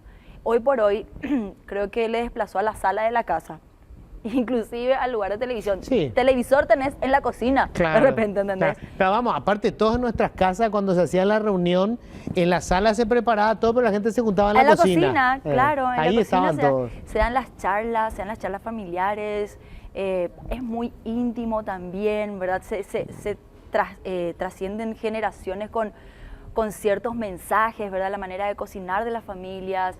O sea, es muy, muy, muy íntimo, es muy pasional, se aprende, ¿verdad? Vos dialogás con tu mamá cuando está cocinando, tu papá cuando está cocinando, ¿verdad? Y bueno, yo creo que pasa por eso, porque todos nos identificamos en algún momento. Algo sabes, ¿vos sabés cocinar algo? Sí, ¿Sí? no, Mirá, me sé, encanta. pero soy bueno, luego te cuento. ¿En serio? Sí, ¿Qué te yo gusta hago hacer? Risotto, hago unos risotos ¿En serio? espectaculares. Dios mío, me Sí, encanta. estrogonoff de pollo. ¿De verdad? Sí. Qué bueno. Ay, me No, encanta, no, Luis. no. Bueno, ¿ves? Y bueno, Y en aparte, esos momentos se es un dan. placer cocinar, claro. Relajante Se no tenés que también. cocinar todo el tiempo, ¿verdad? Claro, A lo mejor claro. ahí ya es Es- otra cosa. Ahora, Y la tu verdad es que- pasión ahí la puedes discutir porque dejaste un programa diario Sí, para hacer sí. esto. A mí me encanta la televisión, Luis. Mm. O sea, yo estoy aquí, en realidad siempre digo yo, en la televisión estoy de casualidad porque yo tenía 15 años, ni sabía lo que quería cuando empecé, ¿verdad? Pero desde que se encendieron las luces, Es lo me tuyo. encendí, ¿entendés? O sea, está todo bien. Bueno, pero ¿entendés? digo, eras una estrella en el canal de la competencia Sí, sí, en un estaba muy horario bien. que es Reñidísimo. franja roja, Sí, sí, ¿verdad? sí, sí. Y dejaste eso para hacer esto. O sea, esto Sí. te tiene que apasionar realmente. La verdad es que sí, y estoy también súper contenta con mis compañeros del año pasado, de las temporadas anteriores, inclusive, ¿verdad? Siempre me tocó trabajar con gente muy buena aquí y en todos los canales, ¿verdad? Siempre me respetaron muchísimo, así que súper agradecida con todos. Pero sí, yo no podía dejar MasterChef, es como mi bebé, ¿entendés? Es como que, no sé, yo me vinculo mucho con el programa. O sea, A mí de todo lo que inclusive- hiciste en televisión, esto es, digamos, Sí. esta es tu marca. O sea, es que Cristian Chena cuando me llamó, para antes de que salga la primera temporada, ¿verdad? Un año antes de que se concrete la compra, ¿verdad? Del formato que había hecho Cristian Chena, él me llama y me dice, Pau, porque yo venía de estar en otro canal, ¿verdad? Y él vendió su canal y al final me dijo, ¿por qué no renovaste con ellos? Y le dije, ¿y por qué no? No sé, siento que necesito algo que me haga feliz. Le dije, quiero estar en algo que me haga feliz de verdad. ¿Entendés? Le dije. Y me dijo, bueno, yo te doy un programa que te va a hacer feliz. No me dijo ni qué programa era, ni qué sé yo, me dijo, cuidar nomás lo que haces, porque es un formato bien exigente y te están investigando todo, me exigen muchas cosas y no sé qué, yo, ¿qué voy a hacer? No sé, ¿verdad? Cuando me dijeron qué programa era y empecé a verlo más, ya ahí luego me hice fan. ¿Entendés? O sea, yo ya era fan del programa, del formato de cualquier parte del mundo, de Japón veía, ¿entendés? Y me encantó desde ese primer momento. Me encanta todo lo que va más allá del programa en sí. Inclusive, y lo hablo mucho con mis amigos, con mis colegas también, ¿verdad? De que creo que nos conviene a todos que le vaya bien. A cualquier programa, no importa de qué canal sea, que le vaya bien, porque eso quiere decir que la gente quiere consumir nuestro... Viste que muchos pues dicen, no, la televisión va a morir, no sé qué, cuánto, no va a morir No, la eso televisión. Lo que va a morir quizás es el contenido de mala calidad. Sí. Pero lo han demostrado, este año es un año hermoso de la No, televisión. este año, y le pasa a MasterChef, ¿eh? Hay Sí. 2 programas nacionales Con que picos alcanzaron históricos. picos de share que no tienen los partidos de la selección paraguaya. Tal cual. Eso Que son quiere decir- Marilina y ustedes con MasterChef. Totalmente. Eso quiere decir que la gente quiere identificarse, que quiere ver lo suyo y con calidad, ¿verdad? Porque hoy por hoy, si querés de mala calidad, lo tenés en el celular, tenés de ahí todo. nomás, ¿verdad?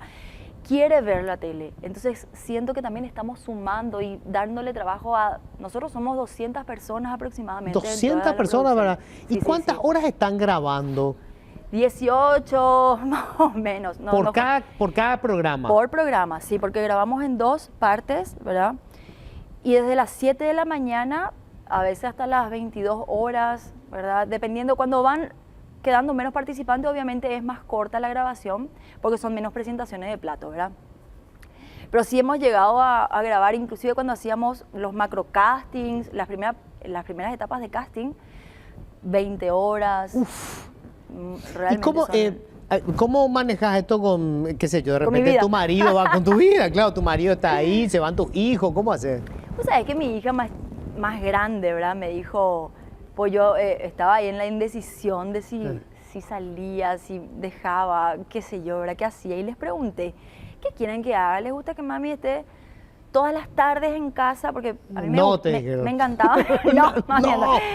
Que desayunemos, o prefieren que desayunemos juntas, pero después no nos vamos a ver a la tarde, ¿verdad? O toda la mañana, porque en realidad a las 7 de la mañana ellos se van al colegio y yo me voy al estudio, ¿verdad? Pero no es todos los días, eso sí. Y me dijeron, para hacer MasterChef, mami, anda a hacer MasterChef, me dijo. Ese es el programa que ven todos mis compañeros, me dijo. Y te juro que eso me reemocionó, porque sentí que tipo, es el programa que les pone orgullosa a mis hijas también, a mi Qué familia, bueno. ¿verdad? ¿Cuántos años tiene tu hija mayor? 12 12. 11 tenía todavía cuando me dijo, ¿verdad? Pero sí, ya cumplió 12 12 ahora. años ya tiene tu 12 hija. años, 12 años un poco tiene. Vuela el Che, pero ¿y la tiempo. comida es tu secreto para mantenerte así? La felicidad es, Luis, yo siempre elijo cosas que me hacen feliz, en todo, ¿verdad? O sea, a mí me gusta hacer moños, y eso sabe mi compañero acá, camarógrafo, y eso que de repente yo estoy en la grabación y quiero hacer moños, ¿entendés? Llevo mi cinta y ya estoy haciendo moñitos para mi hija, ¿entendés? Elijo cosas que me hacen feliz. En leer un libro, y me tengo que ir a hacer tal cosa, no, pero ahora quiero leer un libro, y leo un libro. Entonces, o sea, Qué de bueno. por ahí no lo leo completo, pero leo así por lo menos un capítulo, por ejemplo. Y tu marido, porque él también está vinculado con el tema La gastronómico, cocina, en sí, definitiva, sí, sí. ¿verdad? Sí, y la verdad es que él mucho me orienta en la parte gastronómica, pero no se mete mucho al programa. O sea, no, de repente sí se va Respeta tu espacio, digamos. Súper, súper, pero eso fue siempre, Luis. Para mí es fundamental que cada uno tenga su espacio. Si bien nos acompañamos muchísimo, yo en lo suyo, él en lo mío, nos acompañamos y qué sé yo creo que cada uno tiene que brillar en lo que le gusta hacer, en su pasión, en lo que cosechó, ¿verdad? Entonces, si bien nos orientamos, o sea, nos pedimos colaboración, por ejemplo, él me pregunta algunas cosas, yo le pregunto muchísimo también, no es que me invade, ¿verdad? Nos respetamos muchísimo. Sobre todo a él le conocen de repente los chefs y eso, Claro. y bueno, de repente se arman grupos para ver el programa, cosas así, y ahí sí, él viene y todo eso, pero no es que está ahí en la grabación ni nada que ver, no, ni me llama prácticamente, ¿verdad? ¿Cuántos años ya de juntos? De casados, 3, bueno, juntos, híjole, y 18. Upa, ¿y 18 casados? ya, y 13. 13 años de Sí, pues casados. un año antes de que mi hija nazca, nos casamos. Se casaron. Sí, sí, sí. Pero súper bien. Y bien, yo creo que o sea, súper bien. hay sí. proyección de que todo. Hay, Y- hay nuevas temporadas. Creo que sí, ¿verdad? Siempre estamos bien. Yo creo que la clave de todo matrimonio, y lo sabrás vos también, porque estás hace 1000 años con tu esposa, ¿verdad? Es la conversación, es el respeto. Siempre van a haber cambios, porque uno siempre va cambiando también, ¿verdad? Yo no soy la misma que era hace 18 años cuando nos conocimos, él tampoco, ¿verdad? Pero siempre conversando, comprendiendo al otro, teniendo un poco de empatía, respeto y la admiración, que yo creo que siempre es importante también, ¿verdad? Yo creo que se puede continuar, ¿verdad? Se puede continuar súper bien. Nosotros, es más, en pandemia, así, todo el mundo divorciándose, nosotros nos embarazamos. Entonces, bueno, y hay que tomarlo nomás como uno quiere, las cosas. ¿Y tus hijos? Bueno, vos tenés... 3 nenas, 3 nenas, Sí. tus hijas. sí. ¿Alguna va a seguir la carrera de la madre? Mira, Sas que tiene 12, Rins que tiene 10, la otra tiene 2 años. Las más grandes tienen su canal de YouTube, ¿verdad? Pero yo ni les menciono, o sea, ellos me acompañaban, sobre todo Claro, los más te ven. grandes, claro. Siempre me acompañaron a mis programas, sobre todo a la radio, cuando eran más chiquitas y qué sé yo, ¿verdad? Siempre ahí, pero yo quiero que ellas sean felices, yo quiero que ellas elijan lo que quieran hacer, lo que les gusta, lo que realmente les apasiona el día de mañana. Sí, las 3 tienen se parece que esta le gusta el tema, ¿verdad? Pero no les voy a influir en, si quieren mi orientación, ahí voy a estar, pero la verdad es que prefiero escucharles antes que imponerles algo que a mí me gustaría que sea. Vos estás en las redes también, o sea, Estoy. tenés mucha actividad en las redes. Mucha, sí. Ahora sí que menos porque las grabaciones son intensas. lleva mucho tiempo, ajá. Muchísimo, y realmente no podés estar con el celular, ¿verdad?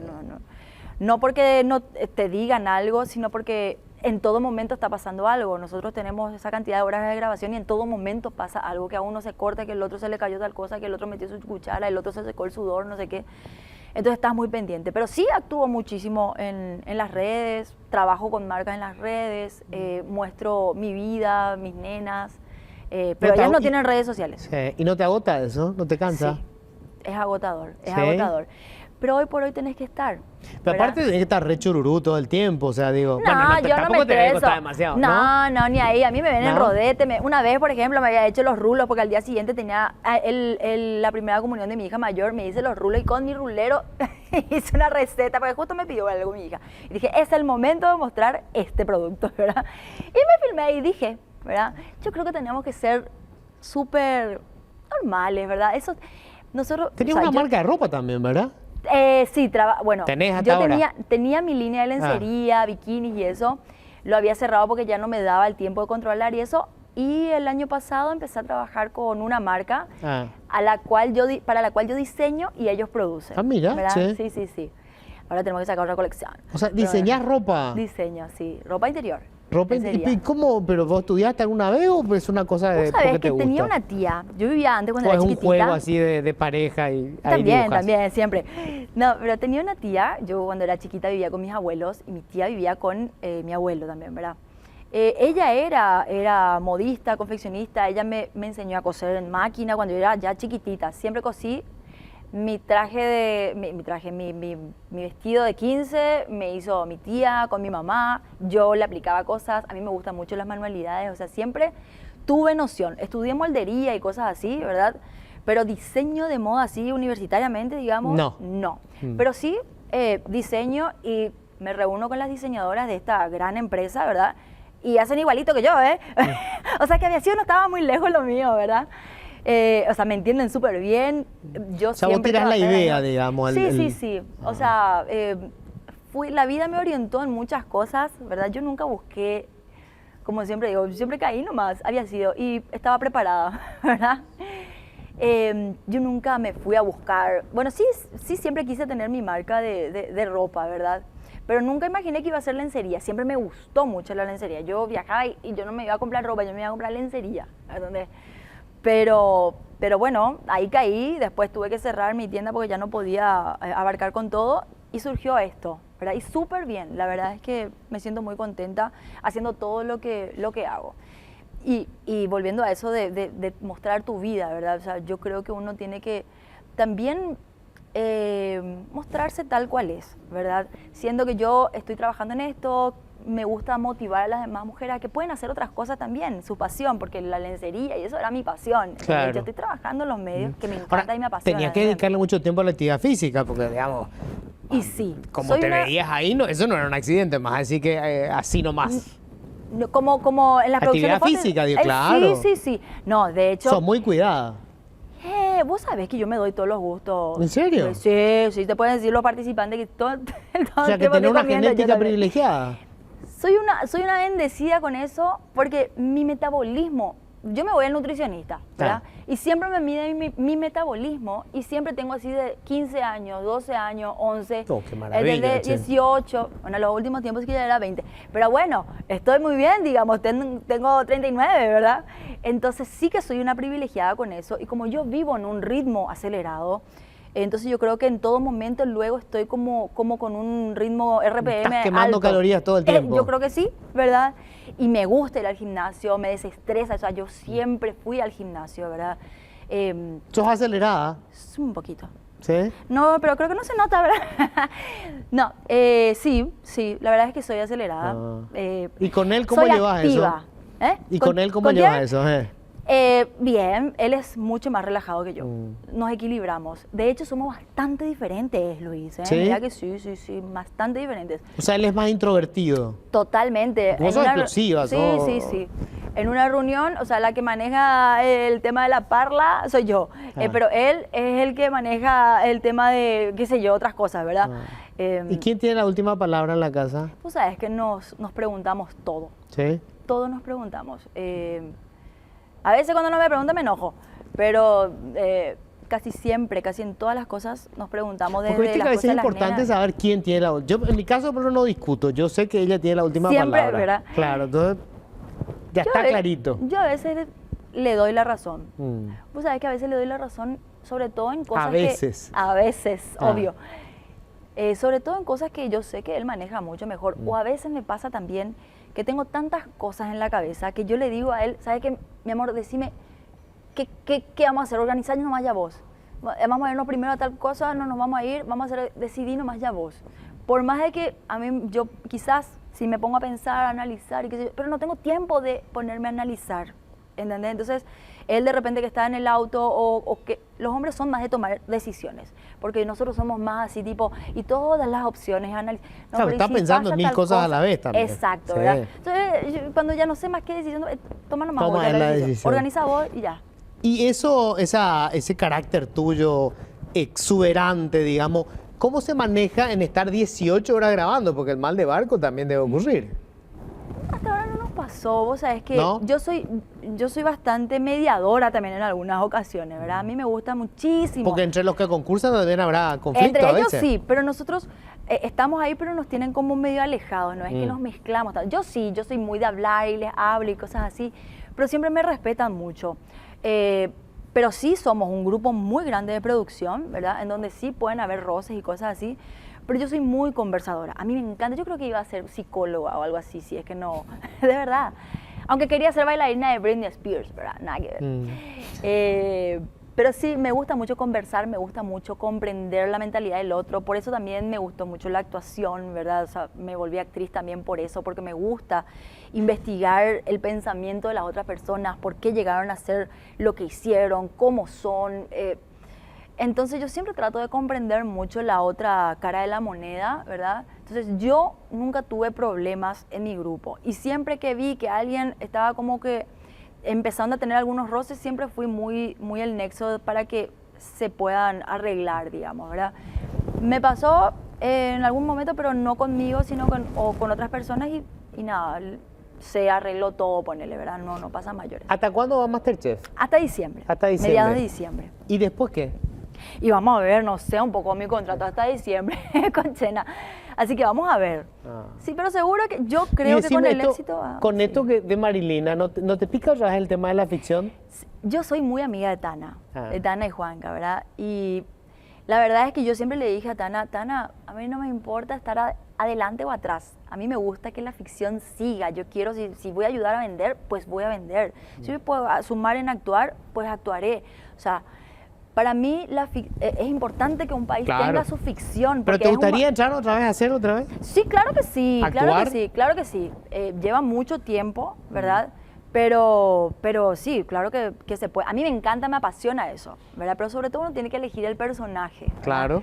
Te tiene que enamorar el personaje, vos tenés que encontrarle la gracia o querer contar esa historia, ¿verdad? Para que realmente valga la pena, sobre todo en un país en donde todavía no se puede vivir 100% de la actuación nada más. O sea, tenés que también vivir de redes, tenés que vivir de otras cosas, ¿Y ¿verdad? podrías hacer escenas románticas igual todavía o ya? Y tendría que conversarlo ahí, ¿verdad? Pero Eso creo quiere que decir sí. que sí. Y sí, ¿verdad? Siempre que sea. Ah, Yo creo que sobre todo hoy por hoy, no es lo mi pareja y cosas así, porque creo que ya somos grandes y entendemos las cosas, ¿verdad? claro. Pero sí pensaría mucho en cómo lo tomarían mis hijas Claro. por el tema de los compañeritos y cosas así. De hecho, yo cuando hice esta campaña para la marca de lencería para la que diseño y cosas así, ¿Hablaste con ellas? hablé con ellas, pero Ah. sobre todo a la marca, por contrato pedí que no esté en vía pública. Ah, mira. ¿Entendés? O sea, solamente dentro de las En las tiendas. redes. Y, en las redes y dentro de las tiendas. Tampoco iba a estar en la fachada. De los shoppings que tiene sus tiendas, ¿verdad? No iba a estar en cosas.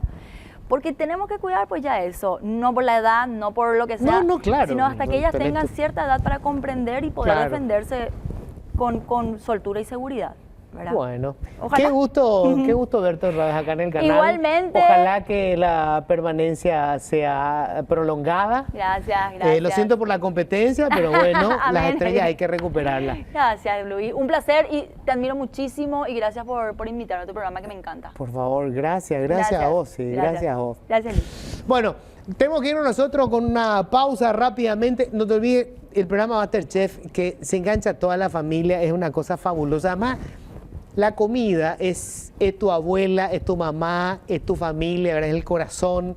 Y eso se vive en televisión, es fantástico. Bueno, y uno de los funcionarios que va a seguir, que estuvo en el gobierno saliente y que va a seguir en los próximos años, es el presidente de la ANDE, Félix Sosa. ¿Qué tal, ingeniero? ¿Cómo estás? Muy bien, Luis. Muchísimas gracias por la invitación. Un saludo para los televidentes.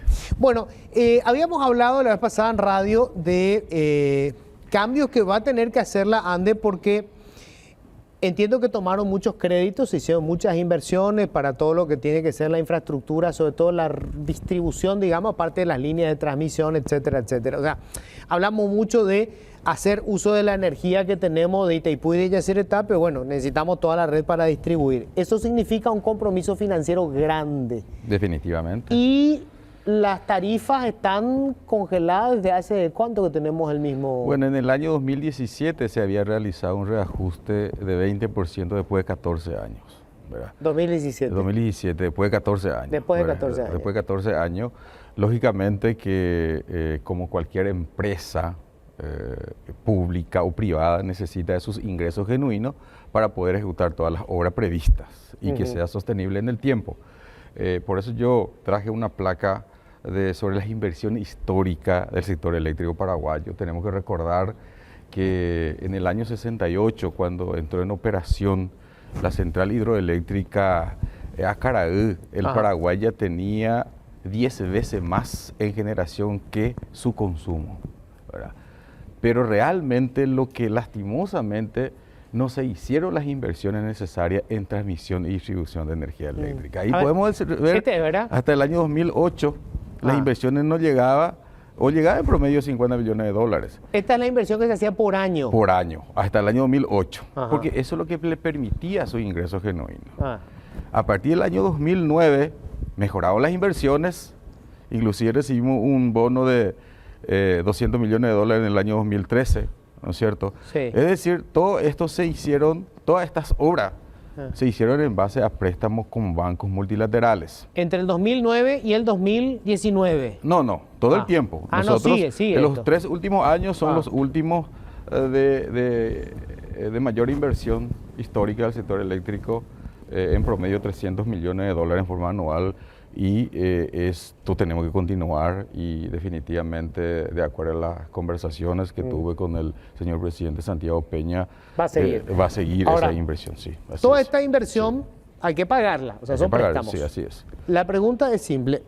¿La tarifa, así como está hoy, te permite pagar esas deudas? No te No. permite.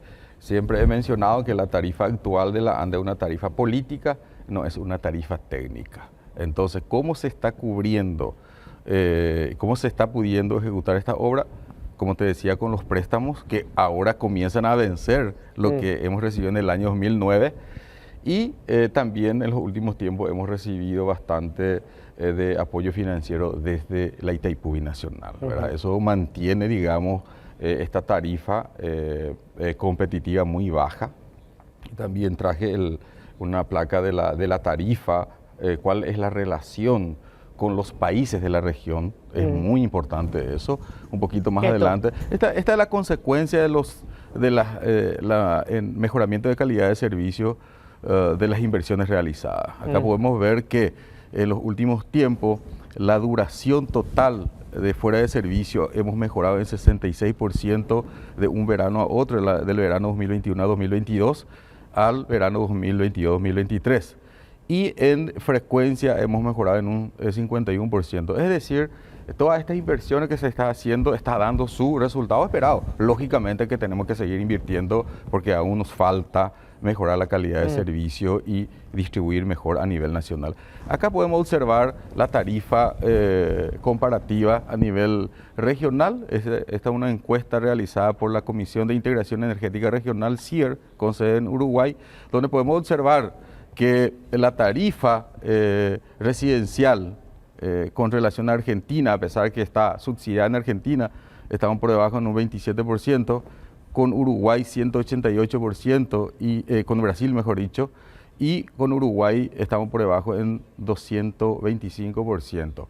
También la tarifa industrial estamos muy por debajo, el último de Paraguay, 44 que figura, dólar megavatio hora. Es decir, esta tarifa es muy competitiva, pero lastimosamente no permite que los ingresos genuinos con esta tarifa para que pueda ejecutar todas las obras previstas en el plan maestro de la ANDE. Hay que pagar la deuda. Hay que pagar la deuda. Bueno, ¿y cuál es el planteamiento? Bueno, ¿Qué es lo que propone? El planteamiento ahora que ya hemos conversado, primeramente vamos a trabajar en una reingeniería financiera, vamos a refinanciar esta deuda.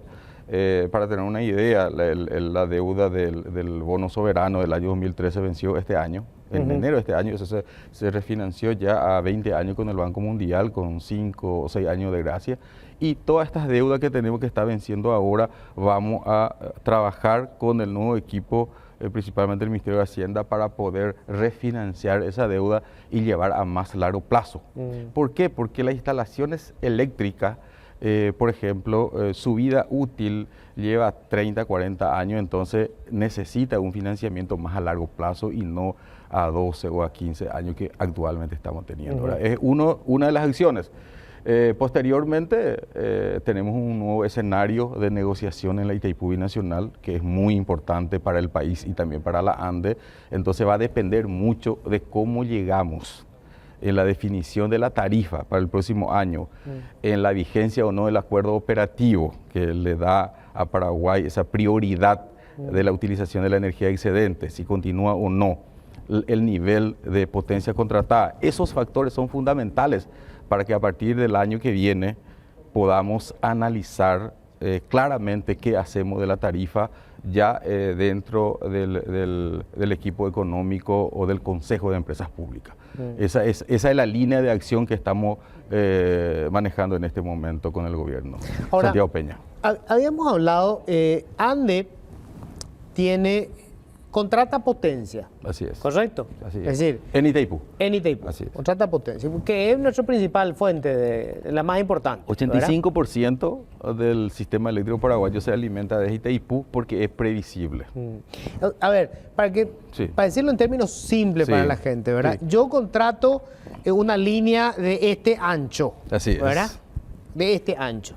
Y en el momento de mayor consumo, poneme acá, ¿verdad? Este ancho. Sí. En el momento de mayor consumo se alcanza ese ancho. Pero hay momentos en el que no se consume tanto, por ejemplo en la madrugada, y se consume la mitad o menos de la mitad. Entonces, esto otro que yo tengo contratado y por lo que igual tengo que pagar, no me genera ninguna renta. El caso de Paraguay se optimiza muy bien. ¿Por qué? Porque tenemos la fuente de generación de Acaraí y Yacyretá que está en energía y también tenemos el excedente.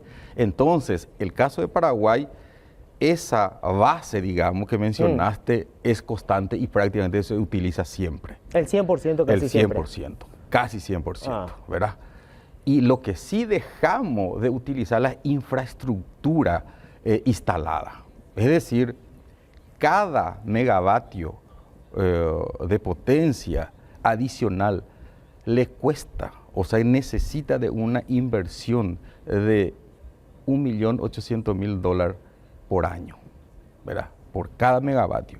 Y aproximadamente el crecimiento de Paraguay, que es de 6.5% anual, llega a 277 megavatios más o menos por año.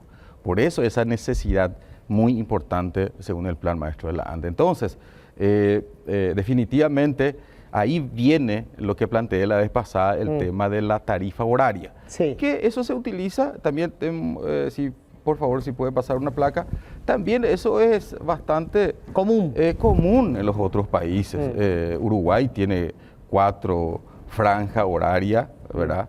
Brasil tiene, o sea, todos los países, pero lógicamente se necesita de tecnología para su implementación. ¿Por qué? Porque el medidor tiene que estar, digamos... Claro, tiene que medirte distinto. digamos. Así mismo, es otra O sea, placa. si yo consumo Sí. energía, Sí. o sea, por decir, si yo estoy con 2 acondicionadores de aire y los tengo prendidos en la mañana, eso Adelante. tiene un costo. Si los pongo en la noche o en la madrugada, tiene otro costo. Definitivamente. Porque Y la tarifa tiene un precio diferenciado por horario. por horario, así mismo. Entonces le beneficia, si puedes pasar más. Quiero mostrar, traje un ejemplo claramente. Sí, adelante, ese es Pasame el al plan siguiente. maestro. Quería mostrar, acá está. Esta es la curva de demanda. Llegamos a 4.270 megavatios en diciembre del año pasado, A la siesta de todo. a la siesta, ¿no es Mira, cierto? El horario de más consumo. El horario anteriormente era la tardecita, ahora se está mudando a la siesta, Mira vos, a la 1 de la tarde se hizo el pico. a la 1 de la tarde. En los últimos tiempos está ocurriendo esto. ¿Esto qué señal te está dando? Que el sistema eléctrico paraguayo es más residencial, más aire acondicionado, ¿verdad? Entonces existe una diferencia muy grande. Podemos observar que a las 7, las 6 de la mañana, en el mismo día existe una diferencia de 1.579 megavatios de potencia. Entonces ahí todas las instalaciones están sin usar prácticamente, o sea que se reduce bastante su utilización. Entonces cada pico, Luis, allá en 4.270, si pasa 4.271 el pico, eso le cuesta al Paraguay $1.800.000 por año. Entonces, lo ideal en cualquier sistema eléctrico Es que no o cualquier pase. inversión, que el factor de carga, o sea, que la curva de carga o el consumo sea lo más plano posible.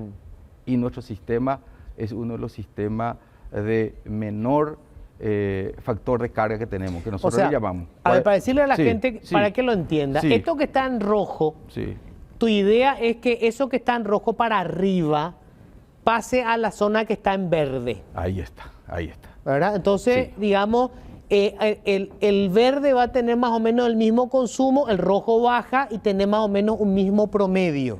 Así mismo. Entonces no necesita de construir otra línea de transmisión porque la ANDE planifica para atender la punta. Claro, O sea que no puede cortar de siesta. claro. Tiene que tener las instalaciones Claro. en condiciones para la punta y solamente está trabajando ese horario. Y en verano, ¿no es cierto? Ahora- Y en invierno baja el 50% de esto. Claro. Entonces, a ver, Sí. para que el que está consumiendo, que te genera ese pico a la 1 de la tarde, consuma a la 1 de la mañana, vos tenés que hacer que a la 1 de la mañana sea más barato. Así mismo, tiene que haber un incentivo en el consumo, en la tarifa. O puede ser a las 8 de la mañana, o puede ser a las 9 de la mañana. Claro. No necesariamente de madrugada. Sí.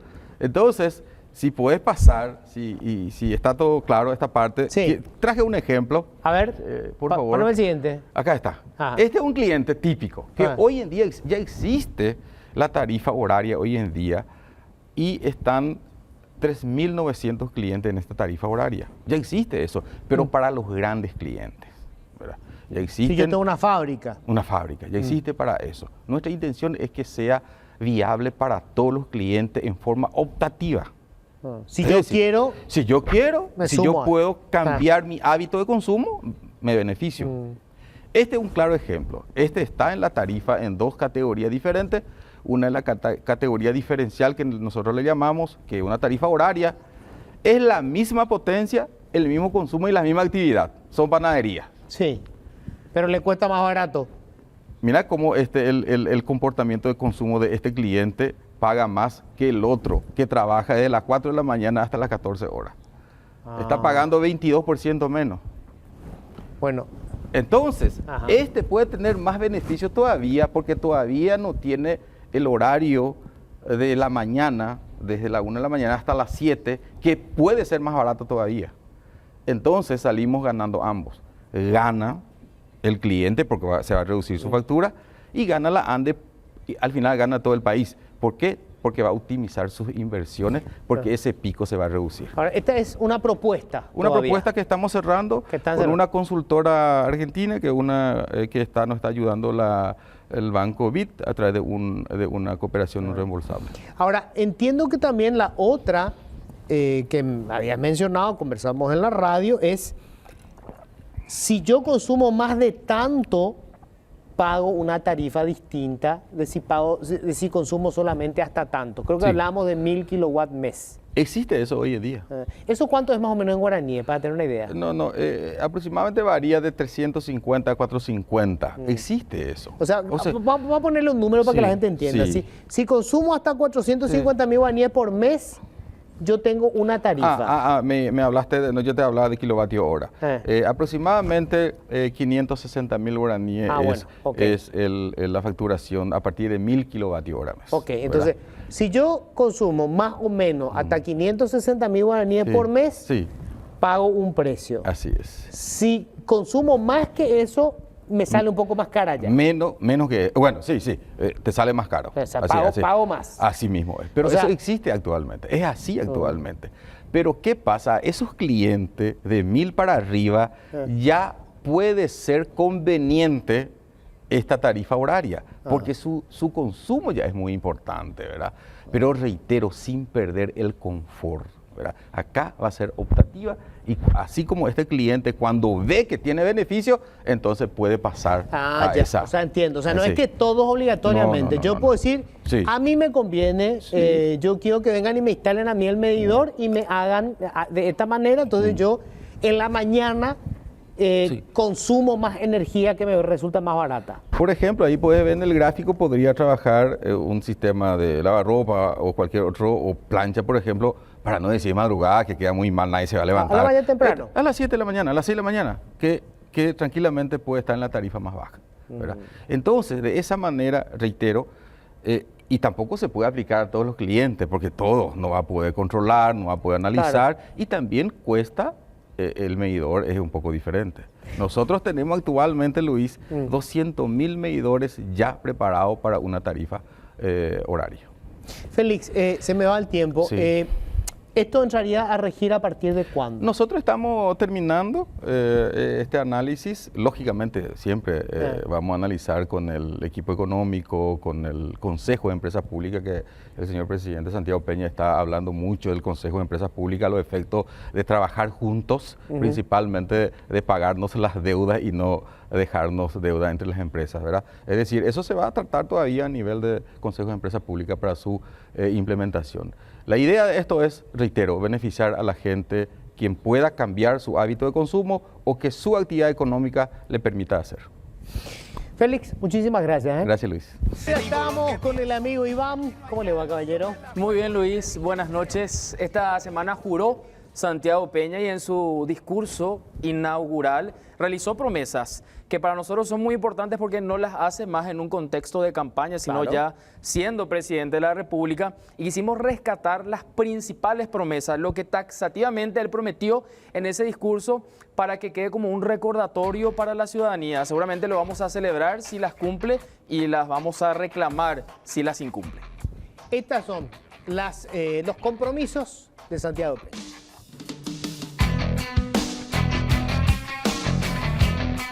En su discurso inaugural, Santiago Peña realizó muchas promesas que serán recordadas por todos los ciudadanos. Más allá de todo lo dicho en campaña, estas son fundamentales porque las hizo ya tras haber jurado como presidente de la República para los próximos 5 años. Santiago Peña prometió liderazgo firme y ético. Me comprometo a ejercer un liderazgo firme y ético, basado en los principios de transparencia, integridad y servicio público. Pondré todo mi empeño para aspirar y motivar a nuestra nación hacia un futuro próspero y justo. Ya fuimos una nación grande y hoy estamos determinados a volver a hacerlo. Asumo la responsabilidad de liderar un gobierno con la certeza de que mi propósito es servir a nuestra patria y trabajar incansablemente por el bienestar de todos los habitantes. En cuestiones medioambientales reconoció que el cambio climático es real y se comprometió a lograr un desarrollo sustentable para nuestro país. El cambio climático es real, es un gran desafío planetario y debemos tomar medidas rigurosas para evitar un mayor daño al planeta. Aunque nuestro país no ha contribuido de forma importante a la generación de gases de efecto invernadero, vemos con preocupación que algunas iniciativas, sin duda bien intencionadas, podrían obstaculizar nuestro desarrollo humano.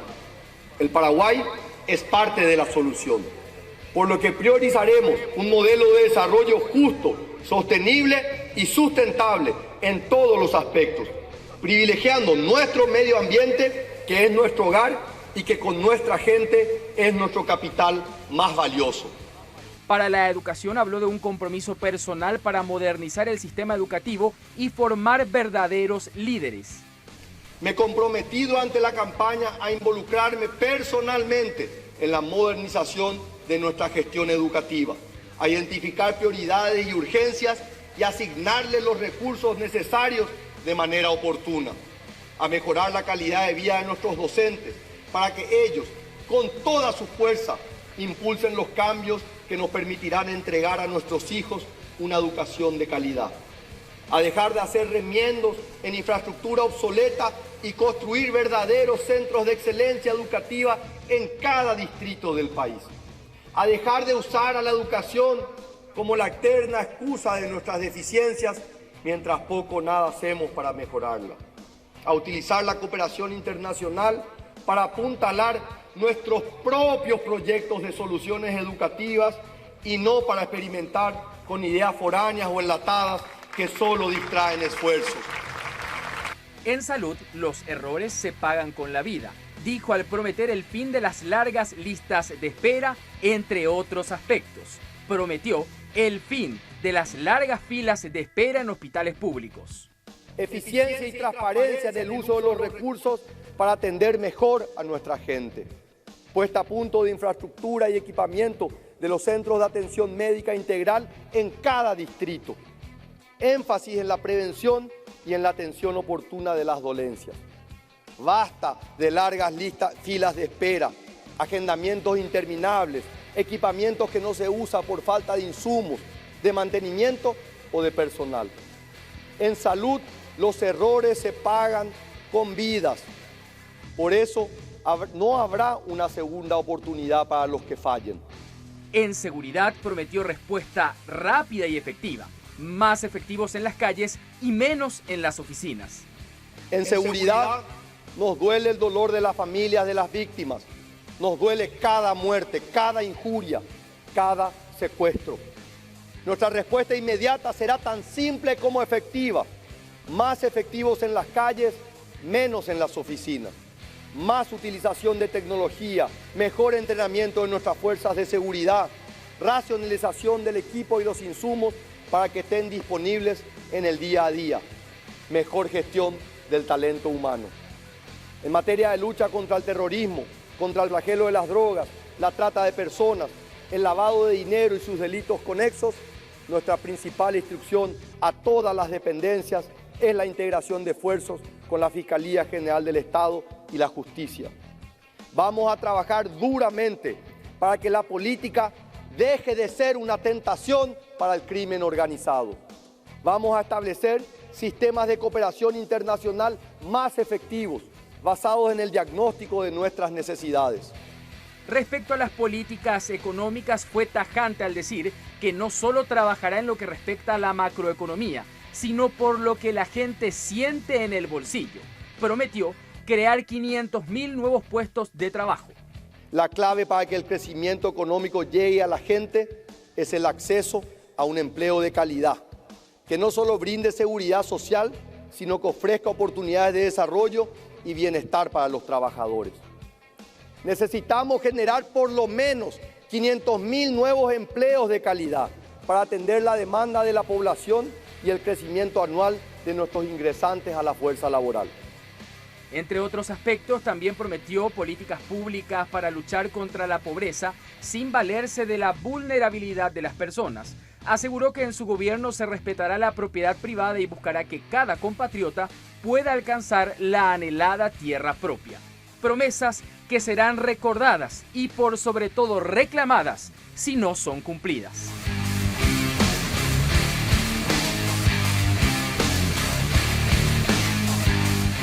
Muy bien, escrito con fuego en el hierro. Vamos a ver, después le vamos a reclamar esto. Y esperemos que no sea como una cruz, como ha sido para otros mandatarios. Por ejemplo, yo recuerdo que Horacio Cartes había dicho, los grupos criminales no nos van a marcar la hoja de ruta. Y se lo recordábamos siempre. Así que, como parte de nuestro compromiso, vamos a recordarlas también a Santiago Peña sus promesas. Gracias, Iván. A usted, señor. Bueno, con esto nosotros cerramos. Espero que se hayan divertido, la hayan pasado bien, se hayan informado. Nos encontramos en el próximo programa. Que tengan todos un feliz resto de jornada.